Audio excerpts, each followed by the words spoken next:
e vou começar a gravar, né, para a gente poder dar início aí à questão dos nossos conteúdos. Grande símbolo do Capitão América. Deixa eu ver, João. Então, até na aula passada, nós falamos um pouquinho, né, sobre leguminosas forrageiras. Desculpa, sobre gramíneas forrageiras.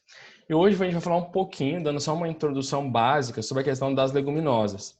Levando em consideração que a gente tem uma apostila aqui, ó. Então, que você tem quase que todas as variedades de leguminosas presentes aí, né? Um material que pode auxiliar bastante. Dos estilosantes, das leucenas, do calapogônio, da soja perene e também aquelas que são utilizadas aí como a crotalária, mucuna, labi-labi, feijão gandu. Então a gente tem várias informações que constam aqui nessa apostila, nesse material. Então é bem interessante, né? Fica aí de pesquisa para vocês, uma vez que a gente não consegue abordar aqui na disciplina todas as variedades, todas as características e tudo mais que a gente tem de cada uma delas. Então é preciso que a gente possa, né, deixar que vocês, algumas coisas possam, de uma certa forma, vocês pesquisarem. Deixa eu ver se eu só consigo.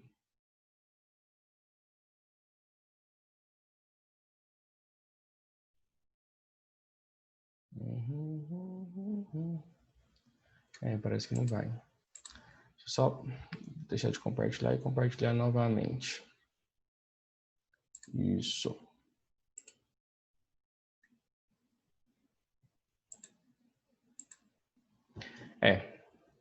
A telinha está aparecendo aí e não quer sair. Então, dentro do processo das leguminosas, a gente tem algumas que são bem conhecidas. Entre elas, o amendoim forrageiro, que além de ser utilizado em muitos jardins aí com substituição da grama, ele tem uma finalidade também aí paisagística, né? Também pode ser utilizado aí como uma planta forrageira. A soja perene, que claro tem a sua diferenciação com a soja que nós plantamos, né, e cultivamos ela convencionalmente. Aqui nós temos a leucena, já é mais um porte mais arbustivo, né, que dá aqueles frutos mais maiores, né, são maiores. Aqui embaixo a alfafa e também o gandu, né, que fazem parte desse gênero aqui de leguminosas que são utilizadas para forrageira. Dizemos assim que vamos dizer assim que essas aqui são as principais que nós temos de uma certa maneira, né?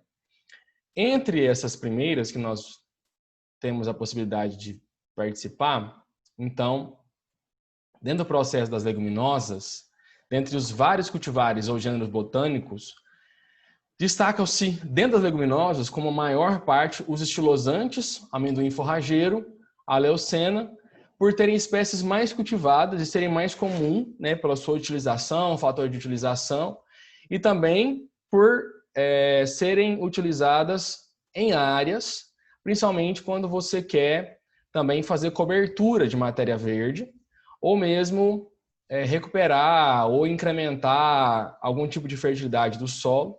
Algumas dessas plantas podem ser utilizadas também até para nematóide, como um capturador de nematóide, porque tem baixo fator de reprodução, como por exemplo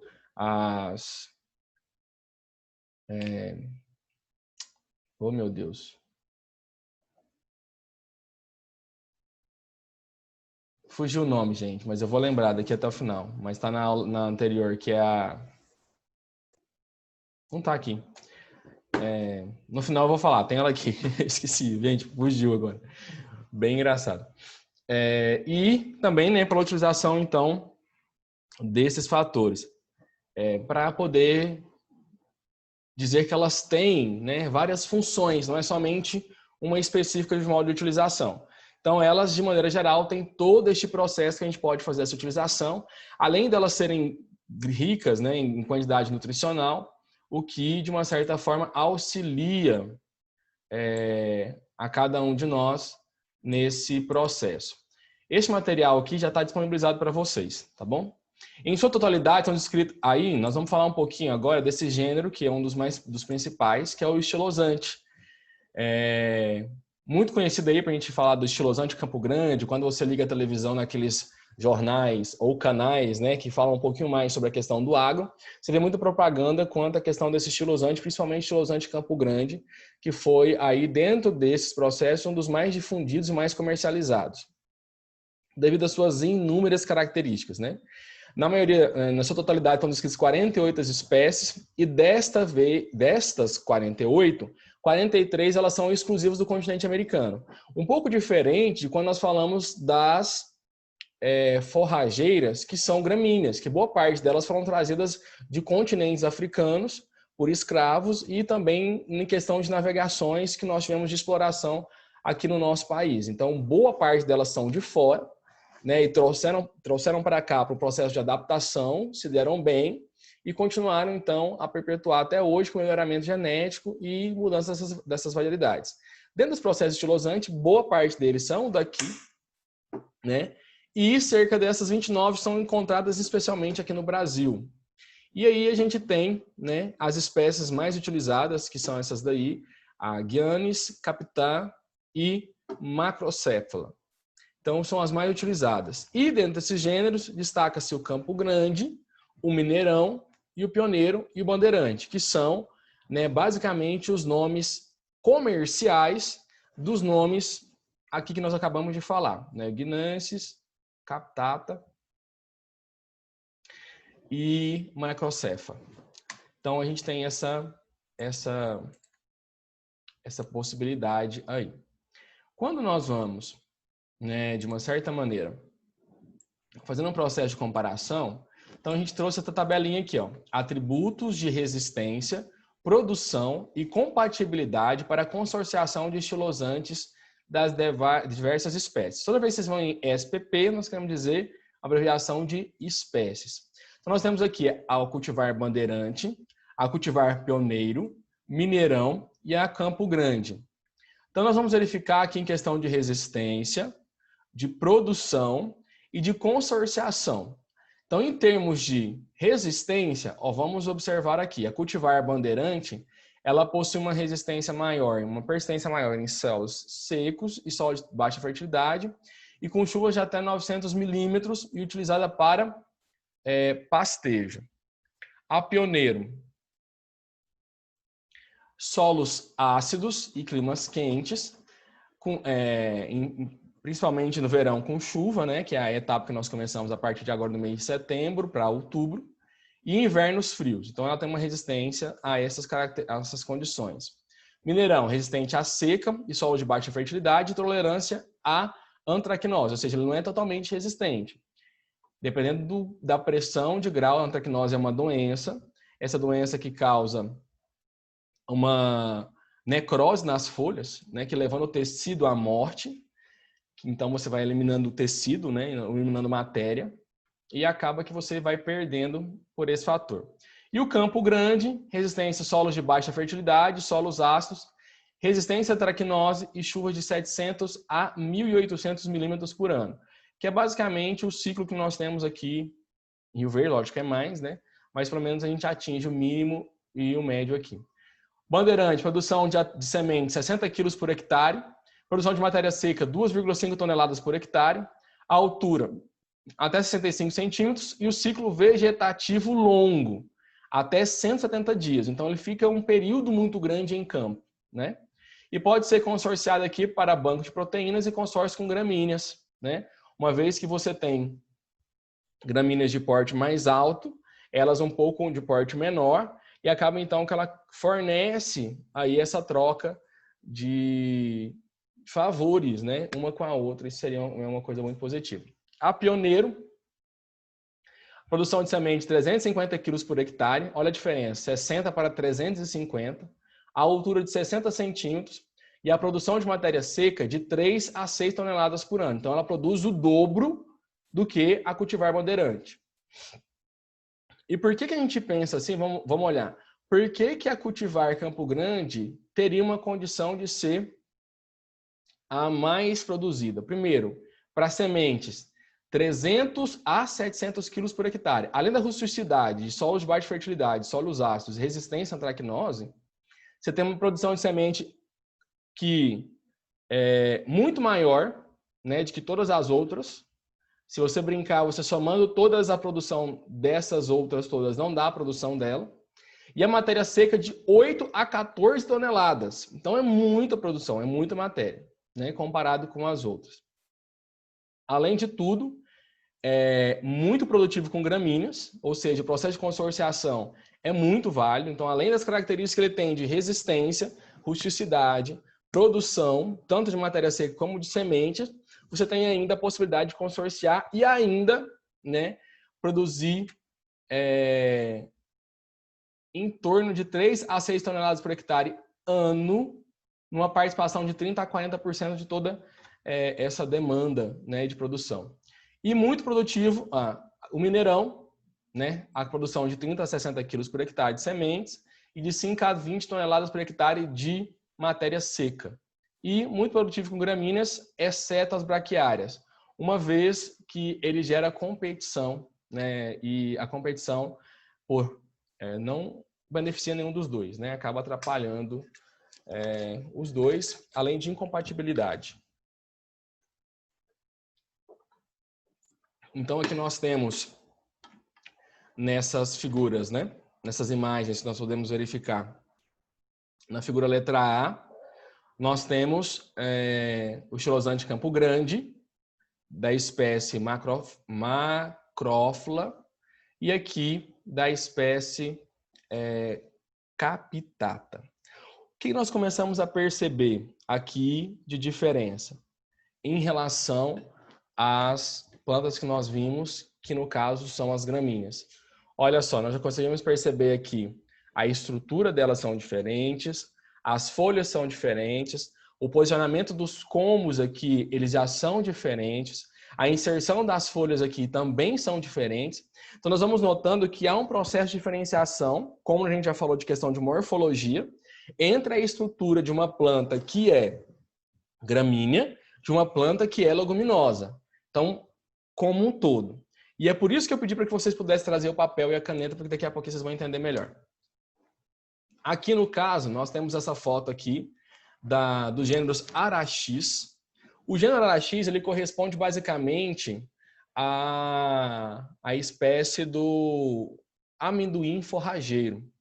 Então, que é essa imagem que nós estamos vendo aqui, ele já é uma planta, né, que cobre o solo, como eu falei para vocês, muitas vezes utilizado aí em parques e jardins em situação de poder substituir gramas, né, e também ter esse processo de ter uma floração de uma cor que chama a atenção, essa cor amarelada.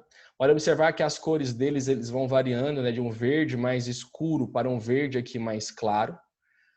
E ele tem uma característica que é rizomatoso, formando então esses rizomas ao longo do processo.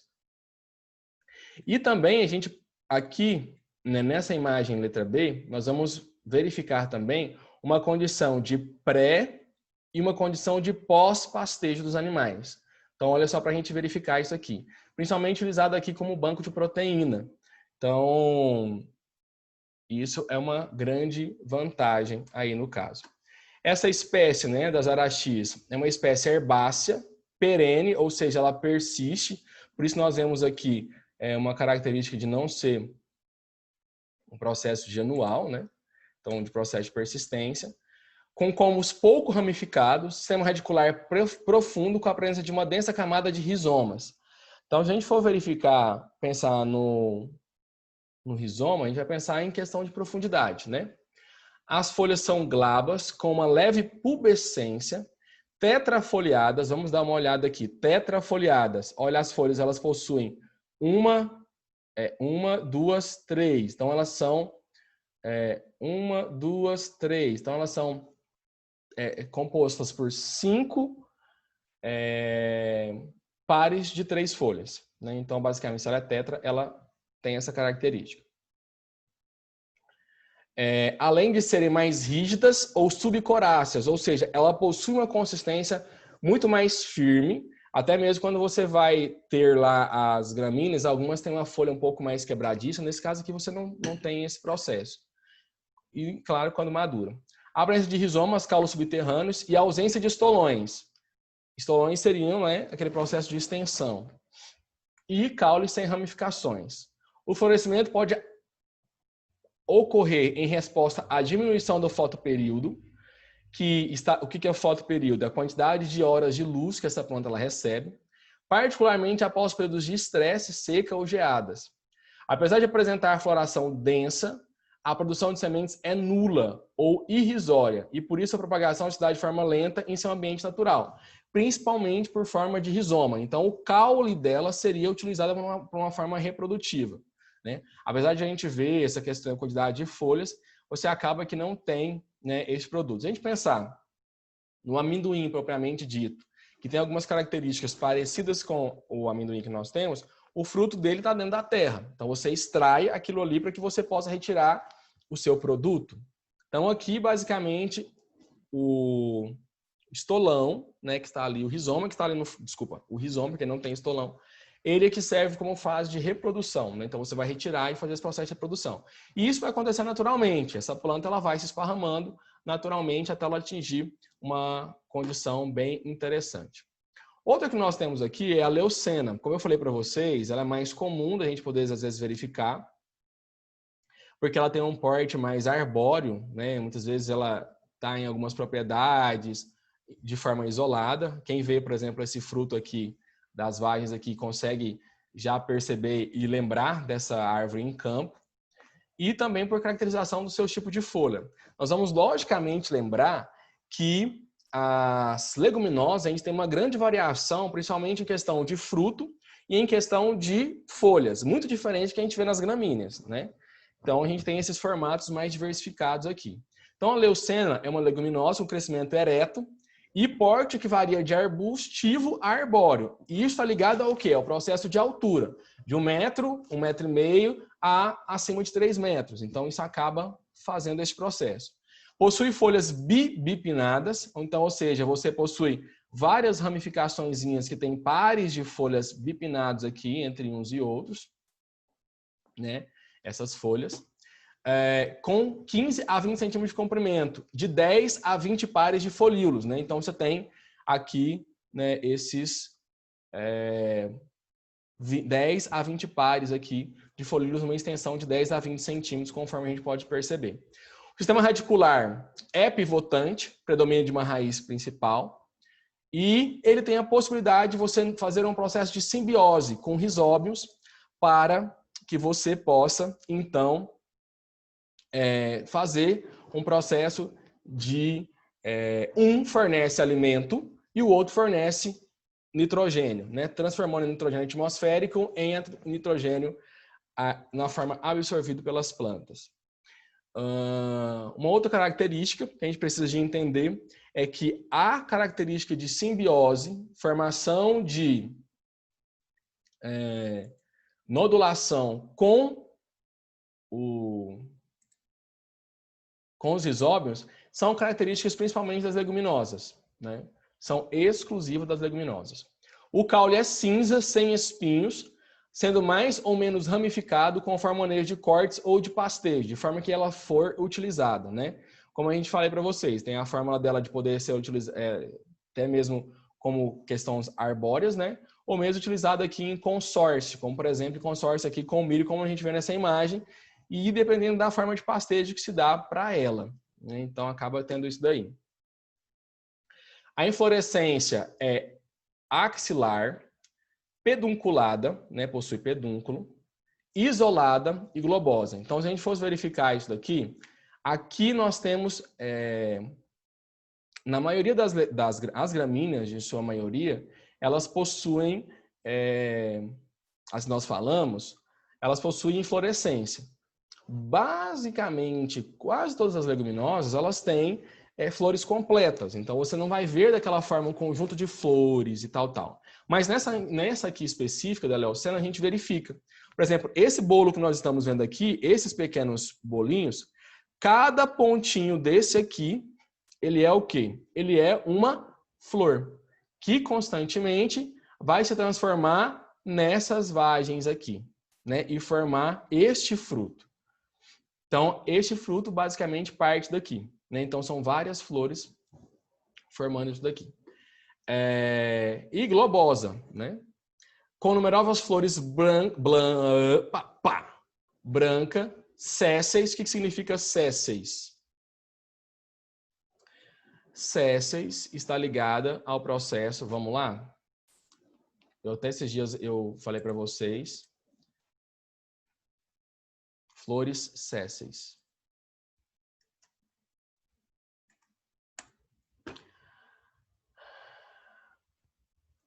Que são aquelas flores sem pedicelo. O que seria isso? Aquele raminho, né, que nós temos ligando, de uma certa forma, esta planta a... volta lá para a imagem. Essas diversas plantas de um ponto só. Então, a gente sairia todas de um ponto único e específico. Os frutos são vagens finas e achatadas, conforme a gente verifica na figura, de 12 a 18 centímetros de comprimento. Quando maduras, elas ficam marrons, né? Então, a gente tem 12 a 15 centímetros aqui, elas ficam marrons, que abrigam 15 a 25 sementes de coloração marrom brilhante elípticas, né? Então, é quase como um grãozinho de feijão achatado. Sua germinação ocorre no período das águas e possui dormência física. O que é essa dormência física? Ela possui algum tipo de barreira que impede a entrada de água ou tegumentar, né, por cerca de 1 ano. Então, ela pode cair no chão, ela pode ficar lá, enquanto não der 1 ano, ou então não for quebrada essa barreira física, ou o tegumento, que é aquilo que reveste todo o seu interior, aquela casquinha externa que reveste todo o seu interior, pensando no feijão, por exemplo, você tira a casquinha do feijão, você tem uma parte branca lá dentro, né? Então, tirando essa parte tegumentar externa, ela começa então o processo de germinar. Então aqui a gente tem as imagens dela, conforme eu fui falando para cada um para vocês, né, desse tipo de planta. A gente pode observar que aqui, ó, nesse processo para chegar aqui na inflorescência e na vagem, ela já tem um porte mais arbóreo do que quando está falando de utilização para pastejo, basicamente. Ela possui aí uma característica de estar presente, né, em regiões mais áridas, né, como por exemplo aqui no Nordeste, com pH, principalmente pH mais neutro, mais próximo de 7, né, pH neutro, de modo que o crescimento da planta não é afetado mesmo em épocas de seca. Em áreas de sequeiro, no Nordeste brasileiro, é cultivado no espaçamento de 3x2. A produção de forragens, folhas e caules são finos, provenientes de corte de 4 e 8 meses depois de corte de uniformização. Principalmente por questão que primeiro você tem que uniformizar essa planta, para que todas elas possam ter então as mesmas características e possivelmente você levar isso daí para uma outra finalidade. Então, essa planta, basicamente, ela é mais utilizada por questão de pastejo em regiões mais norte e nordeste, do que em regiões, por exemplo, onde nós trabalhamos, que nós cultivamos uma quantidade muito maior de gramíneas e utilizamos mais as leguminosas para banco realmente de proteína ou para recuperar a questão de solo mesmo, voltado para a área da agricultura. Então, tem muito esse processo. E o comportamento dela vai variar de acordo com a região que ela está, né? Quando ela tem aqui matéria seca de 8 a 12, de 5 a 2 em Rondônia, e dependendo do período chuvoso, dependendo do clima que ela vai ter. Então, isso é um processo de divergência. Um gênero que nós temos aí, está enorme esse texto, que eu tirei realmente da apostila, é o gênero das crotalárias. É uma das leguminosas mais bem conhecidas, né, também, assim como os estilosantes. Nossa região, bem utilizada, principalmente por questão aí de solo, né? Nós temos aí 2 espécies principais, que é a Spectabilis e a Juncia. Cada uma delas tem características parecidas e diferentes uma da outra. E aqui na nossa região também utilizada, muito comum por questão de nematóides. Nossa, hoje é quinta? Uma tem um fator de reprodução mais baixos e outra, ao invés de você reduzir nematóide, você faz aumentar a população. Então, isso tem muito tomar cuidado. E essas 2 espécies, elas têm que ser muito utilizadas, como eu falei para vocês, aqui integradas como adubação verde. Quando você faz o processo de plantio, né, e antes que ela chegue ali no processo de florescimento para formar, então, as suas sementes, nós vamos lá e dessecamos ela para fazer cobertura vegetal. Então, a gente faz muito este processo aí para servir como processo de adubação pela sua característica de recicladora de nutrientes. Então, é um legume inflado, Quando próximo da adjacência, que é a abertura, apresenta sementes livres no seu interior, e assim, quando é agitado, apresenta um som semelhante a um chocalho de uma cobra cascavel. Então, deixa eu ver se eu só coloquei a imagem aqui. Opa, desculpa. Está aqui. Então, esse basicamente aqui seriam os dois, né? O Juncia, pode observar que são muito parecidos, e aqui os Spectabilis. Então, a coloração, a floração delas são amarelas. Essas flores aqui, né, possuem aí o seu órgão feminino, masculino, e vão formar, então, aqui os frutos, que são essas vagens, que inicialmente estão na coloração mais verde, e quando maduras estão uma coloração mais amarronzadas, e as sementes elas vão se desprendendo a ponto que você pode chacoalhar ela e verificar qual que seria o estado que ela está, né? Diversos são os usos citados, né, do uso dessa espécie: adubo orgânico, forragem, combate a nematóides nas plantações, programa de revegetação de áreas contaminadas com substâncias tóxicas, porque elas são biorremediadoras, elas conseguem extrair do solo substâncias que estão ali presentes em quantidades, por exemplo, princípios radioativos ou excesso de nutriente, e incorporar no seu corpo, né, na sua estrutura, principalmente arsênio, utilizado também na produção de fibra de papel, na medicina popular, e em alguns medicamentos também pode ser utilizado. Considerada adubos verdes mais eficientes no controle de fitonematóides, a Crotalaria spectabilis tem sido extremamente utilizada também no processo de rotação de cultura, principalmente com cana-de-açúcar, né? E também entre safra de cana-de-açúcar, também quando passando de rotação de cultura, logo após ou anteriormente ao processo de soja. Compete muito bem com invasoras e diminui a infestação das mesmas, principalmente por questão das suas características. E ela tem, como leguminosa, uma possibilidade de fazer, então, aquele processo de simbiose com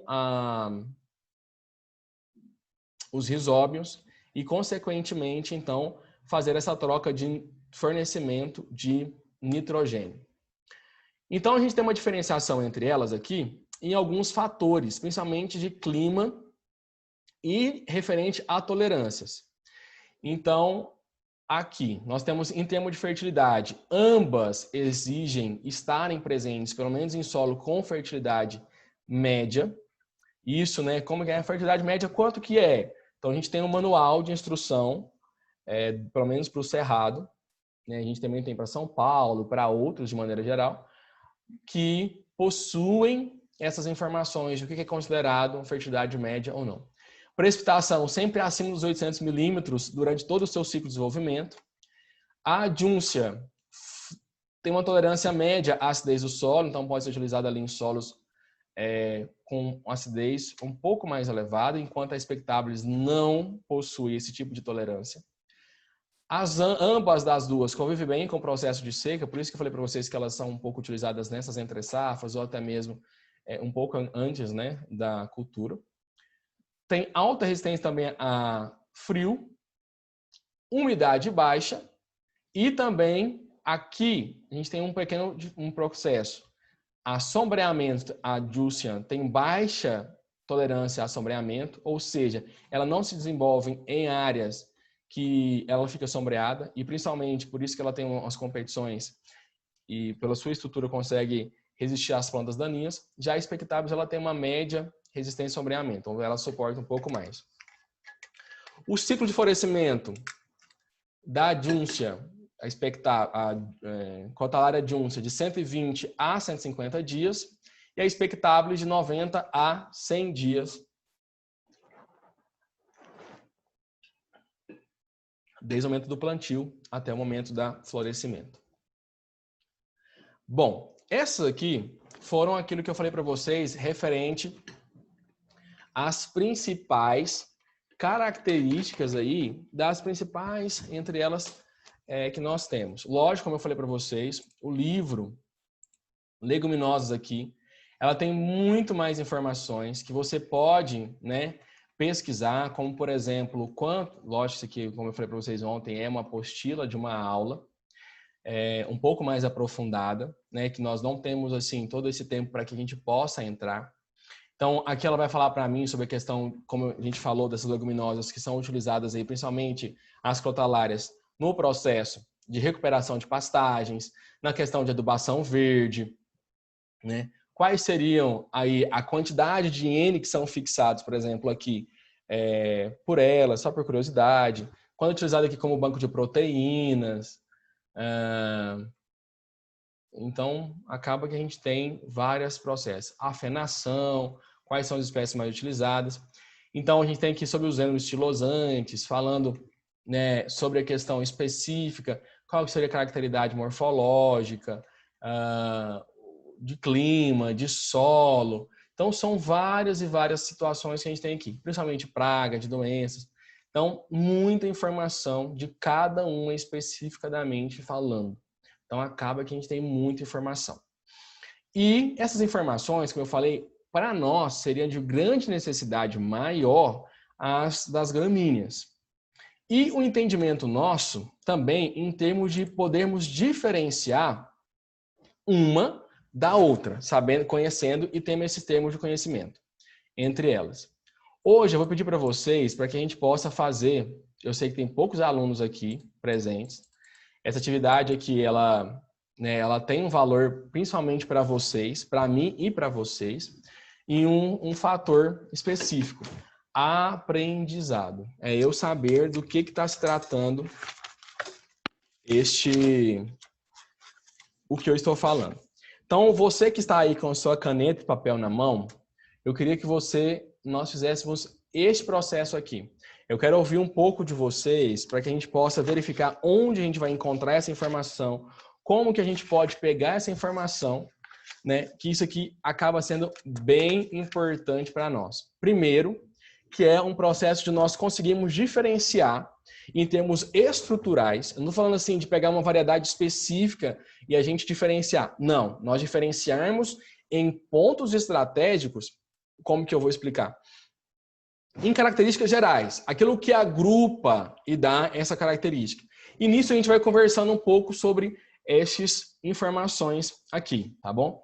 Então, eu queria que vocês fizessem esse quadro, de acordo com o que nós fomos falando agora, a partir deste momento, eu vou revisar com vocês algumas características. Então, fazendo esse quadro aí, nós vamos começar a discutir isso daí. Então, diferencie gramíneas e leguminosas forrageiras quanto aos aspectos morfológicos. O que é mesmo morfologia? Aquela questão de características que nós temos das partes estruturais dessa planta. Morfologia, de características e logia de estudo. Então, nós temos aqui a estrutura da raiz, do caule, da folha, da inflorescência e do fruto. Então, que vocês possam ir fazer esse quadrozinho aí com vocês, deixe algumas linhas aqui, como a gente fez aqui em branco, né, para que a gente possa então fazer esse processo de diferenciação aqui entre outros. E em alguns momentos eu vou pedir para que vocês abram o seu áudio, abra aí, às vezes até mesmo a sua câmera, e eu vou te fazer alguma pergunta, né, sobre esse processo aqui de nós podemos ter essas pequenas diferenciações entre umas e outras aqui. Porque quando nós entendemos a diferença que nós temos de estrutura entre gramíneas e leguminosas, a gente começa a utilizar essa informação para sempre. Por que nós precisamos dessas informações? Primeiro, porque não são só plantas forrageiras que são gramíneas e leguminosas. Todas as plantas que nós cultivamos, elas têm plantas que são gramíneas e plantas que são leguminosas. Até mesmo as plantas ornamentais. Estou olhando para uma aqui, né, que agora eu fiquei com plena curiosidade de saber se ela é uma leguminosa ou se ela é uma... Não foi eu que dei para minha esposa, gente. Fica gravado no YouTube, né? Uma leguminosa ou uma gramínea. Vamos pesquisar lá. Eu não sei dizer realmente.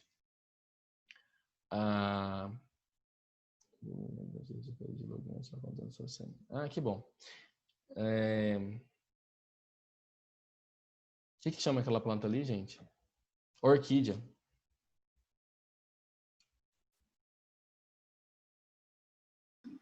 É a tabela. Espera só um pouquinho, já vou colocar de novo.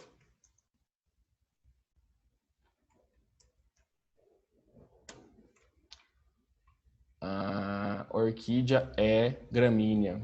Entendido. A tabela está aqui, jovem. Apresentação. Gramíneas, leguminosas. Quem que pediu? Foi o Clébio?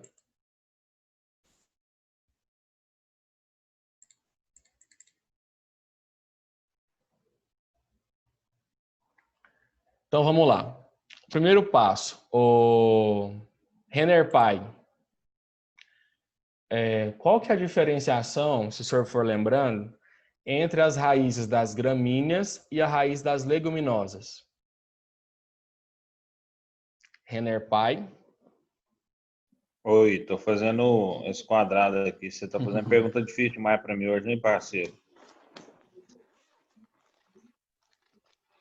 A diferença Entre aí a estrutura de uma raiz. Vamos falar aí, estrutura de uma raiz gramínea ou leguminosa. Qual que seria a diferença aí que a gente encontra? tem que falar o nome da planta? Não, você tem que falar a característica da raiz. Ixi, mas você falou tanta raiz aí, ui. Será que eu vou lembrar de alguma?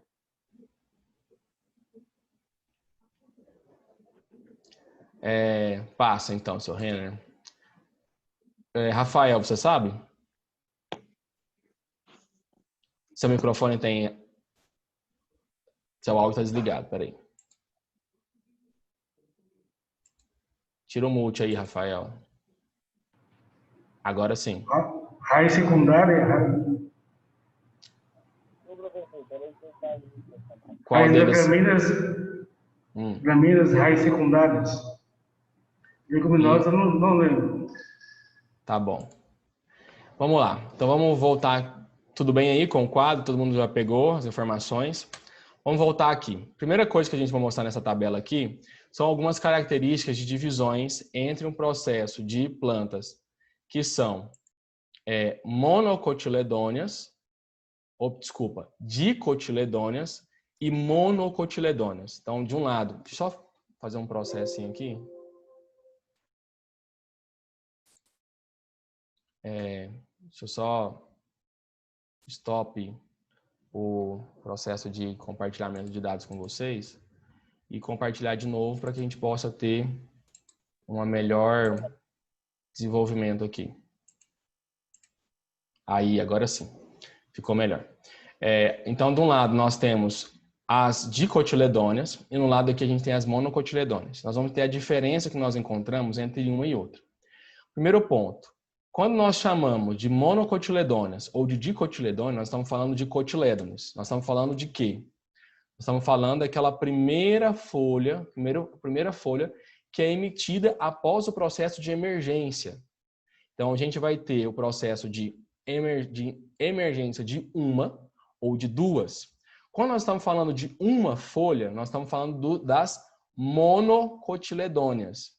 Esse processo aqui, de remissão de uma ou de duas, ele está intimamente ligado ao processo de formação dessa semente, das características impressas e intrínsecas dessa semente.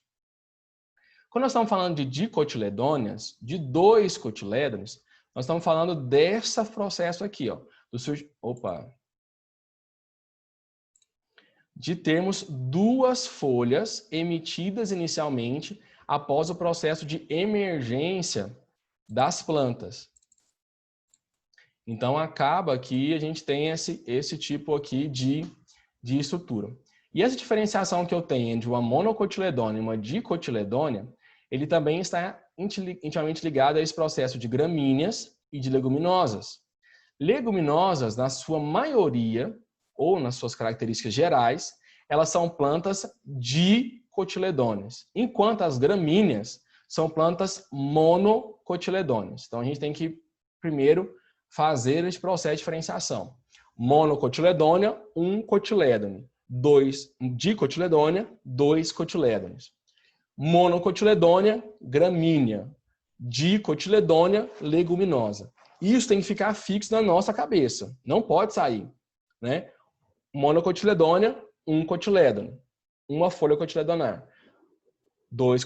Dicotiledônea, dois cotilédones. Monocotiledônea, gramínea. Dicotiledônea, leguminosa. O que é mais fácil a gente associar isso daqui? Milho, soja. Então a gente vê a estrutura diferente. O milho tem uma estrutura totalmente monocotiledônea. Soja, dicotiledônea. Então a gente percebe isso daí. Consequentemente, nós temos uma gramínea, milho, e uma leguminosa, soja. Então a gente tem sempre essa informação aí, tá bom? Só para a gente deixar isso bem acertado entre nós. Então, neste processo, nós também vamos ter uma característica geral referente a raízes. A raiz das dicotiledôneas, que são caracterizadas pelas leguminosas, na sua presença, elas são raiz pivotante ou raiz axial, que é o tipo de raiz que é presente, onde você tem o predomínio de uma raiz principal e logo após você tem, então, as características de raízes secundárias. Então, essa informação é que você pode colocar aqui quando nós estamos falando de raízes das leguminosas. Essa é a raiz das leguminosas. Como é a raiz da, por exemplo, Então, eu respondi certo ou errado? crotalária. Você respondeu quase totalmente certo. Faltou algumas informações. Obrigado. E já considerado das gramíneas ou, né, das monocotiledôneas, a raiz fasciculada ou em forma de cabeleira, onde você não vê praticamente o predomínio de uma raiz principal. Né? Todas as raízes é meio que saem de um ponto único e não de uma ramificação lateral. Então isso acaba sendo o tipo de raiz fasciculada ou cabeleira. Informação que a gente tem aqui para a raiz das gramíneas. Uma outra questão também, em relação às gramíneas, é esse processo de raízes que o Rafael falou, que são embrionárias ou são, por exemplo, permanentes ou caulinares. Por exemplo, tem variedades, nós vamos ter como o milho, que emite aqui raízes adventícias, que estão, por exemplo, acima do solo, né? Que saem não mais do ponto aqui de inserção abaixo do solo, mas ela sai aqui mesmo, uma raiz caulinar, né?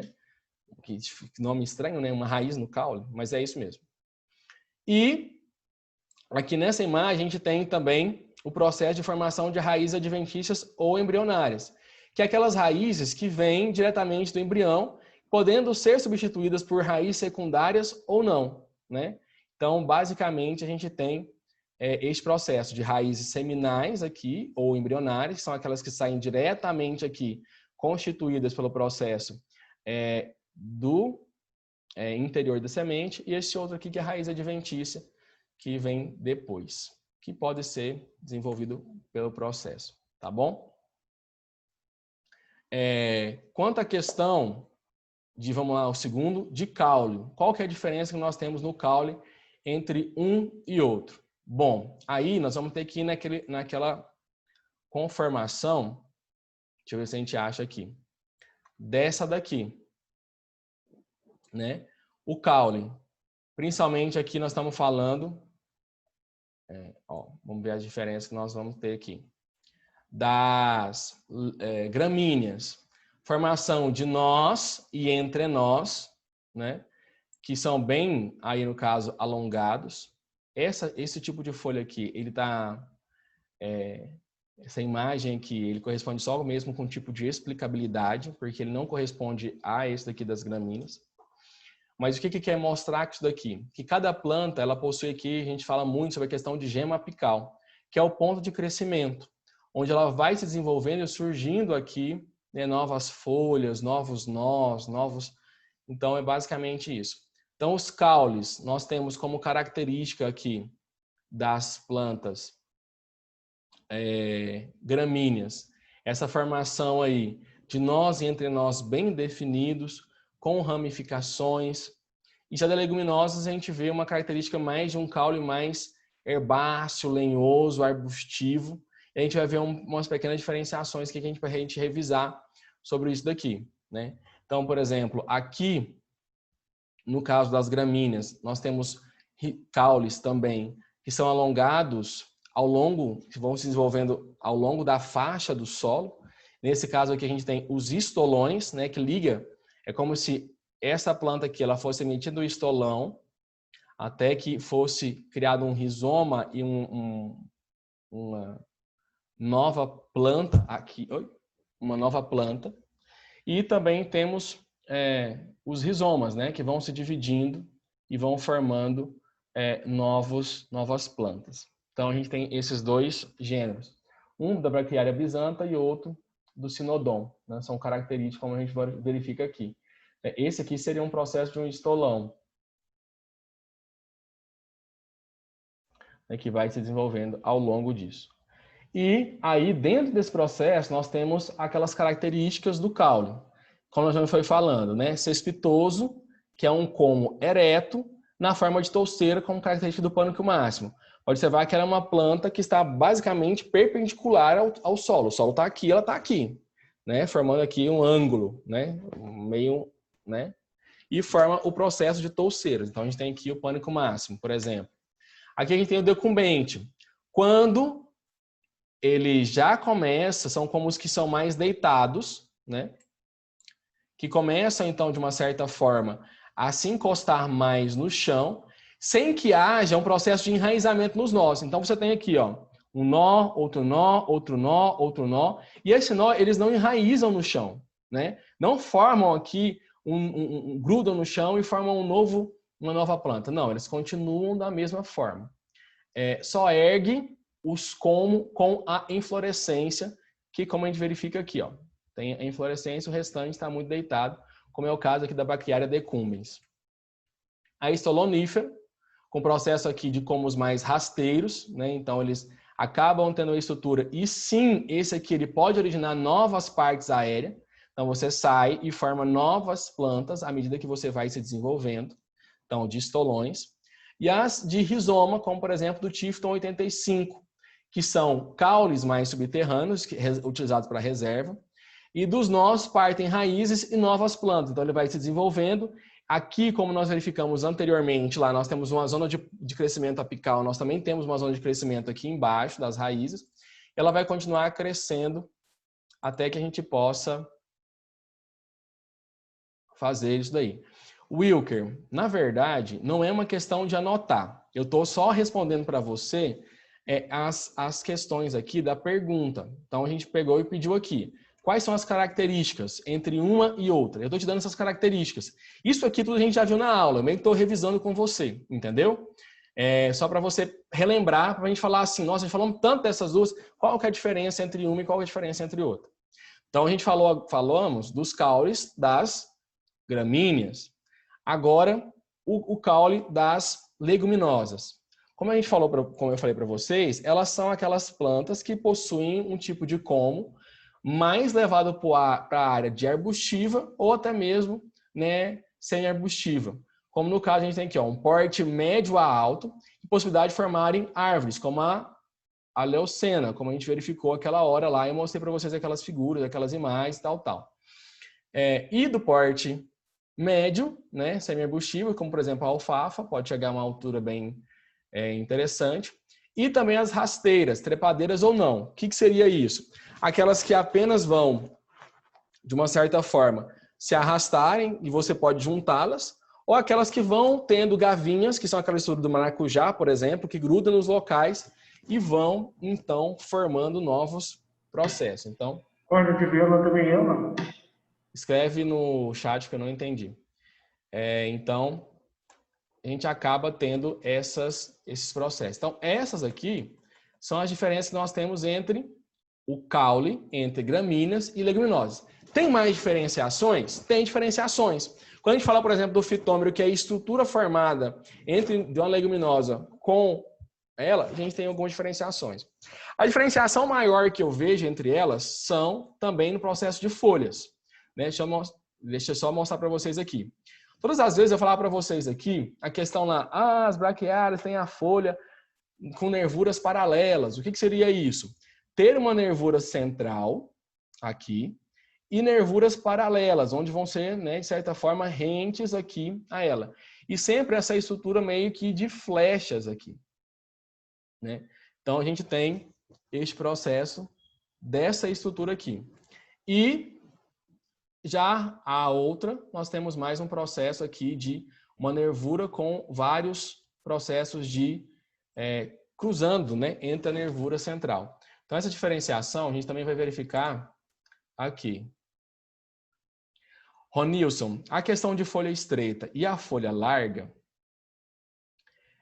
deixa eu só te falar. Realmente elas têm uma ligação muito grande com o processo de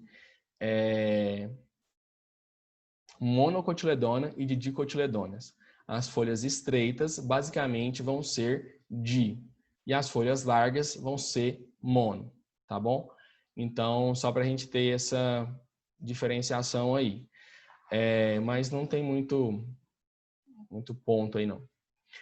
Dentro do caule também, a gente sabe que vocês estão vendo com a professora Ana, que tem este processo aqui dos feixes vasculares. Até com o professor Rodrigo, que é aquela questão do xilema e do floema, que são os vasos condutores de água e vasos condutores de seiva bruta e seiva elaborada, né? Nutrientes e água. Seiva bruta é água, sais minerais, e nutrientes são a seiva elaborada pela própria planta. A diferenciação está na estrutura também. Aqui, nas dicotiledôneas, a estrutura é meio que centralizada. Você tem feixes aqui, né? Centralizado. Isso é muito comum em árvores. Por isso que quando você corta, você vê como se fossem pequenos anéis, né? Que vocês estão vendo isso lá em silvicultura.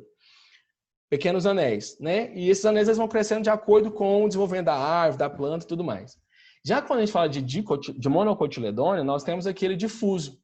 Ou seja, ele está disperso. Os feixes vasculares de xilema e floema está disperso ao longo do processo. Mas aqui, ó, entre o processo aqui de folha, o que eu acho mais interessante? A gente pegar aqui a diferenciação entre um ponto, que são do lado de cá a folha das gramíneas e do lado de cá a folha das leguminosas. Então, a folha das gramíneas, basicamente, é formada por bainha, lígula, que é esse pontozinho aqui, e a lâmina foliar, né? Que é aqui a nervura central e as outras nervuras paralelas, como a gente verifica aqui, né? Então, a folha é um pouco mais alongada, mais estreita, né? E com a formação mais de flecha. Então, lâmina foliar, lígula, colar e bainha. E essa é a estrutura aqui que a gente utiliza para contabilizar o número de folhas, né? Quando uma folha mais velha aqui, ela acaba mostrando esse processo da lígula ou do colarzinho aqui, é que a gente contabiliza ela como uma folha completamente expandida. Então, isso acaba tendo este processo. Então, tem essa situação aqui. Já, quando a gente fala de folhas das leguminosas, como a gente falou, é mais como se fossem folhas trifoliadas ou folhas mais comuns. Nervura central com nervuras intercalares, presença do pedúnculo e do pedicelo aqui, ligando as folhas aos pedúnculos, e a gente chama isso aqui de folíolo. 3 folhas. Aqui, não sei se vocês vão lembrar do amendoim forrageiro, que nós falamos que ele é um pentafoliar, que ele tem 5 folhas, 5 pares, 5 trifólios, né? Então, isso aí é bem interessante na sua dinâmica. Então, é uma diferenciação que nós temos entre as folhas. Então, em termos de estrutura, voltando lá, respondendo a pergunta, então essas são informações que a gente pode, né, colocar aqui nessa diferença de folhas. Há uma também diferença de inflorescência. Vou colocar aqui para frente. Opa! Só falando isso aqui é o processo fotossintético, né? Que acontece com a ajuda das folhas, que acontece no cloroplasto. Então, isso daí é bem interessante. Só da gente falar também, existe uma diferença entre a questão de folhas, de flores, né? Principalmente quando nós falamos assim de flores, aqui específica de gramíneas. Então a gente tem a bainha, o nó e o entrenó. E a gente tem aqui a inflorescência, o conjunto de flores. Esse conjunto de flores é formado pelo raquis, que é a estrutura principal aqui, né? Pelas ramificações, pelo pedicelo, a folha bandeira, que é a última folha a ser lançada, e aqui pelos pontinhos, né, que é as espiguetas. Cada negocinho desse aqui, né, a gente tem a raquis, que é esse pontinho, então a gente está fazendo um processo aqui, ó. Tirou a inflorescência aqui, que é essa estrutura. Vamos tirar dessa estrutura a raquis, que é esta estrutura. E dentro da raquis a gente vai ter aqui os órgãos, né? Tanto de reprodução. No caso, ela vai ter uma quantidade muito maior aqui no ponto de masculino e aqui a gente verifica o ponto feminino. E isso, né, ao se fecundar, vai gerar a nossa planta. Já as flores das leguminosas são com folhas quase que completas. Possuem órgão reprodutor feminino, órgão reprodutor masculino, estigma, estilete, antéria, estame, e são plantas, são flores mais diferenciadas, não são muitas estruturas de folha, né? Não é uma fluorescência em si. Porém, algumas plantas possuem fluorescência na parte das leguminosas. Porém, grande maioria também se encontra neste outro processo, tá bom? Eu preparei aqui, então a gente responde, né, todas essas questões aqui, dessas situações específicas aqui, tá bom? Quero fazer uma pergunta agora, então essa foi a número 1. Fazendo essa pergunta, deixa eu escolher um cliente aqui hoje. Vamos falar do Bruno Ribeiro. Sim, senhor. Bruno Ribeiro, olha, vamos responder essa pergunta aqui, tá bom? Ó, o caule ou comos são estruturas responsáveis pelo suporte mecânico da parte aérea da planta, ou seja, esse caule, ele segura folha, flor e fruto, né? Então, de maneira geral. Além de papel essencial no transporte de água e de sais minerais, né? Através do xilema e floema, seiva bruta e seiva elaborada, para a parte aérea e dos açúcares, hormônios e outros metabólicos da planta. Comente 3 aspectos acerca da importância dessa estrutura da planta para o manejo de pastagens. O que você acha aí que o caule é importante para o manejo de pastagem? Para o manejo de pastagem. A nutrição da pastagem. Por questão de condução. Os outros eu não vou saber, não. Alguém quer falar?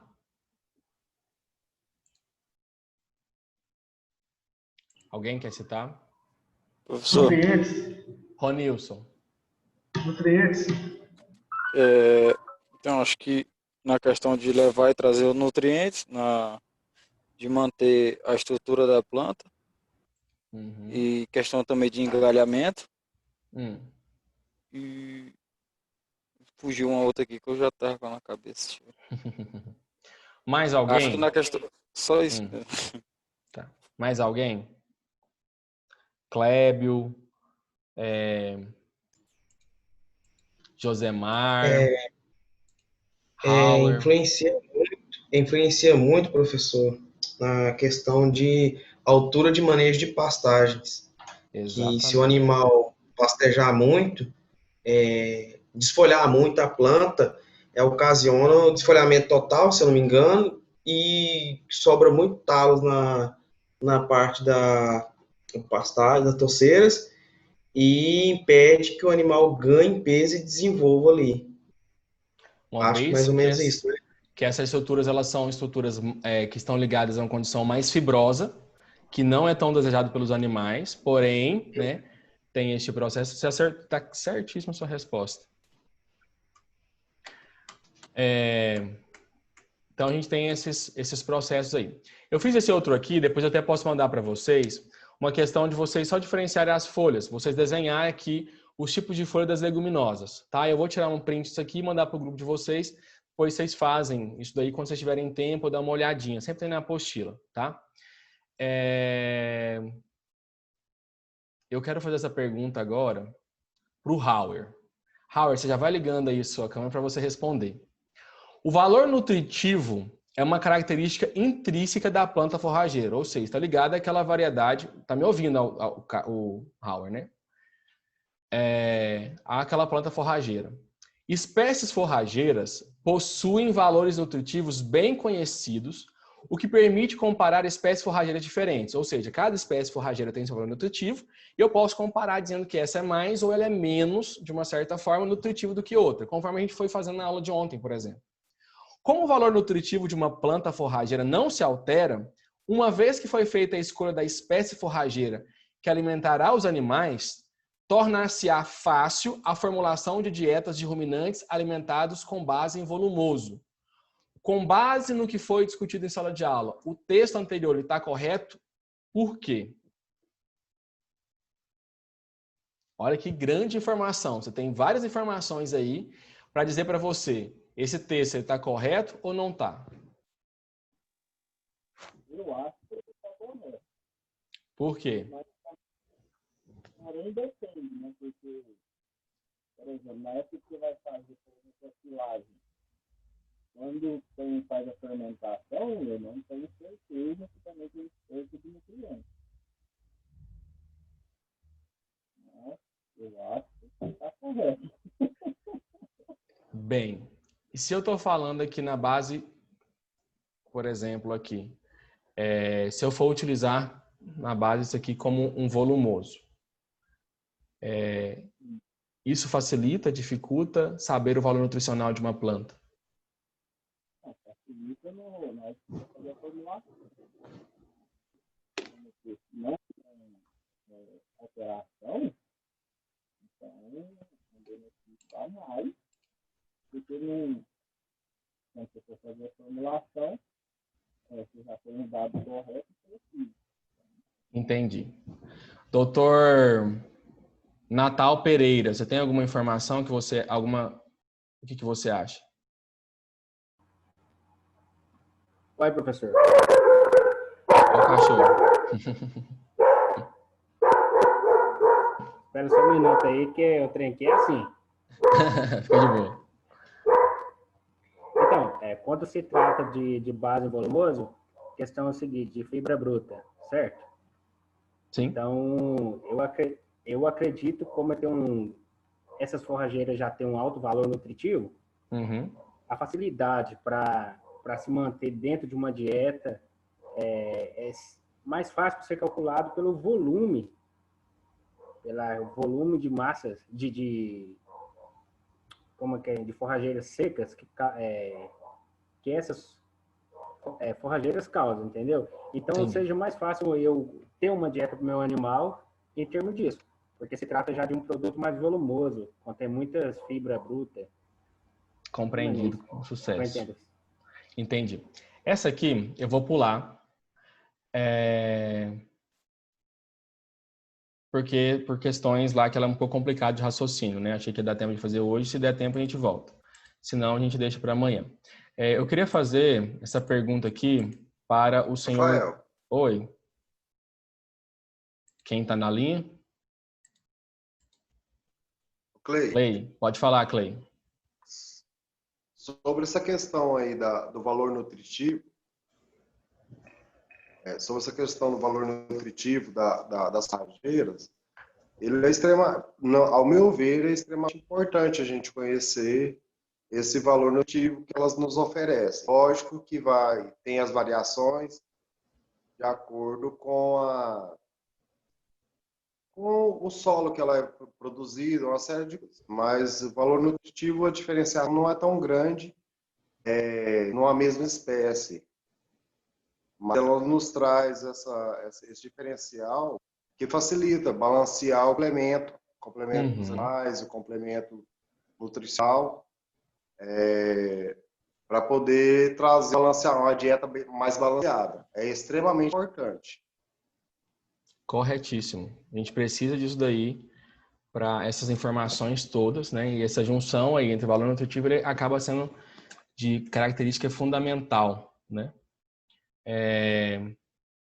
O doutor Wellington, eu acho que você vai conseguir responder essa aqui. O perfilhamento é um importante mecanismo de perenização, ou seja, de tornar essa planta perene e estar sempre constante em campo, das gramíneas forrageiras, o qual determina de forma marcante a produção de forragem. Embora esse processo possa ocorrer durante todo o ciclo da planta, dependendo da espécie forrageira, ocorre em maior intensidade em qual fase e período do crescimento da planta? Lembrando que a planta ela tem 3 fases de crescimento. Vamos lembrar disso. Fase 1, fase 2 e fase 3. Fase 1 é a fase de germinação. E aí? Professor. Vamos pegar aqui o material. Só para a gente ver que está no material, tá, gente? Ai, meu Deus. Da aula passada. Ai, eu não vou achar. Mas que coisa. Acho que é a fase 2.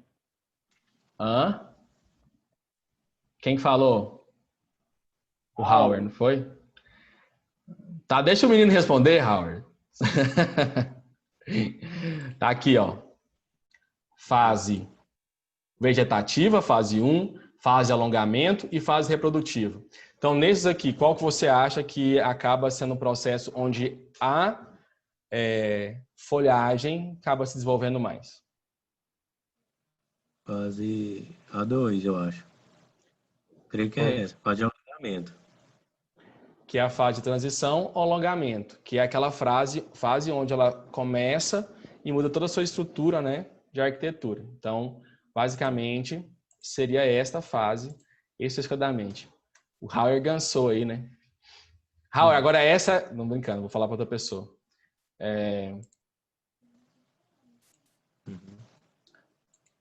Quem que é o PC do 02? É o Rafael, né? Rafael, essa é a sua. O ciclo de crescimento de uma planta refere-se ao tempo necessário em que a planta passe pelos períodos vegetativo, fase 1, transição, fase 2, onde ocorre o alongamento dos colmos, e reprodutivo. De acordo com esse período, as plantas elas podem ser anuais ou bianuais. Essa informação está certa ou ela está errada? Sim. Ou ela precisa de ser complementada? O que você me diz? Ciclo de uma planta.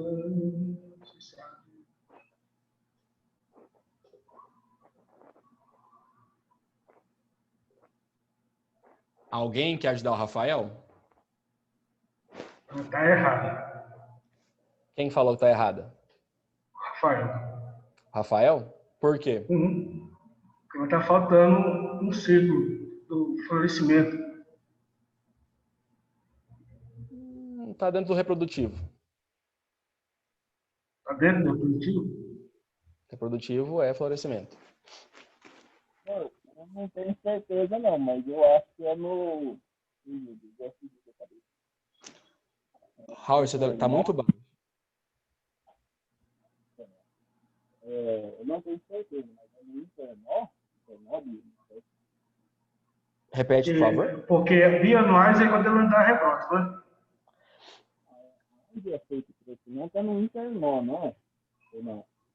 É porque assim, ó, deixa eu explicar. Então a gente tem a fase 1, vegetativo, de germinação, fase 2 de transição, que é alongamento do colmo, e fase 3 reprodutivo. Só que aí as plantas elas podem ser dentro dos períodos anuais, bianuais, tá correto isso daqui. Mas está faltando complementar uma informação. Elas também podem ser... Acabei de fazer a pergunta para o jovem Wellington. Perenes. Mecanismo de perenização. Perene, professor. Isso. Agora foi, né? Então ela pode ser perene. Então tem esse pequeno detalhe. Isso daí. O crescimento é feito pelo internódio? Não, esse crescimento ele é feito pelo ponto de crescimento que está na zona apical. Aqui, então, de acordo com esse período, as plantas podem ser anuais, bianuais, ou elas podem ser perenes. Na classificação, Dr. Josemar Santos.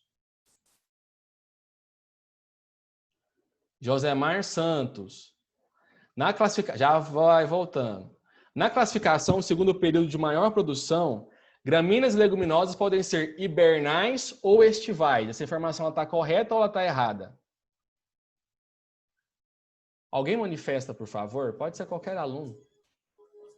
Pode ser o Josemar, que acabou de entrar. Eu acho que ela está correta. Está correta, professor. Por que ela está correta?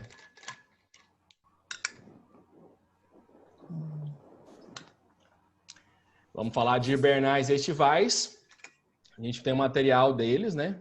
Hibernais e estivais, está aqui com vocês. Que são aquela questão de clima. Clima temperado e clima de inverno, não é isso? Então, existe essa diferenciação aí. Eu vou pular.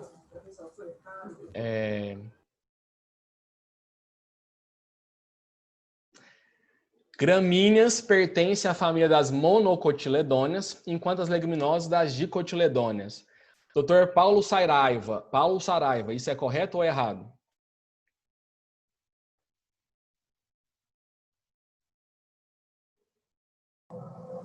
Oi. Tá destravando o áudio aqui. De boa.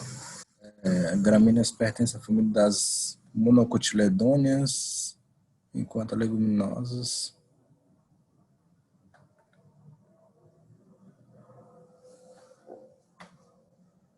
Está correto, professor. Correto. Doutor, deixa eu ver aqui. Gabriel, vamos ver se ele prestou atenção na aula de hoje. A fixação de nitrogênio atmosférico pode ocorrer tanto em gramíneas quanto em leguminosas por meio da associação com micro-organismos naturalmente presentes no solo. Gabriel. Ô, Rafael. Uai, eu acho que tá certa.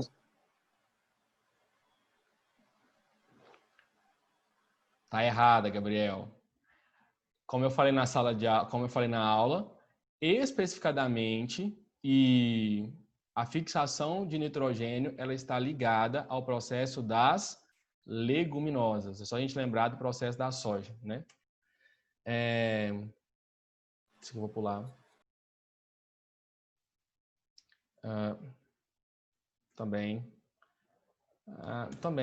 Acabou. Chega. Tá bom por hoje. Deu por hoje.